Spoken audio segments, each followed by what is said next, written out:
കുഴപ്പമില്ല. വീഡിയോക്കകത്ത് അറിയത്തില്ല. മാങ്ങാണ്ടിക്ക് ജിസ്ജു എന്നാണ് പറയുന്നത്. സപ്പോർട്ട് ചെയ്യാവനെ ഞാൻ. അത് സപ്പോർട്ട് ചെയ്യണോ അല്ലേ? കളിയെ കെട്ടിയിട്ട് അടിച്ചാൽ എന്റെ 10 രൂപ ഇല്ല. ഞാൻ ഉണ്ടല്ലോ ഇവന് പുഷ്പ 2 ടിക്കറ്റ് എടുത്ത് കിട്ടും.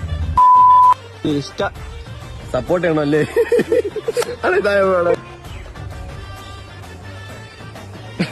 ഇത് ആദ്യം എടുത്തോ. ഓക്കെ ആണോ? ഓണാണോ?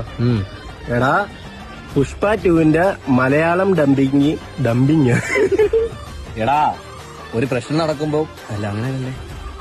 എടാ നമ്മുടെ ഫ്രണ്ടിൽ ഒരു പ്രശ്നം നടക്കുമ്പോഴത്തേക്ക് അത് സോൾവ് ചെയ്യാ എന്നുള്ളത് ഒരു ഇന്ത്യൻ പൗരന്റെ ധർമ്മമല്ലേ എളിയാ?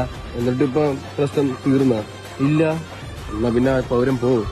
അതല്ലായിരുന്നല്ലേ പിന്നെ അത് വേറെ എന്തെങ്കിലും റെഡി 1 2 വീഡിയോ ഓണാണ്. റെഡി 1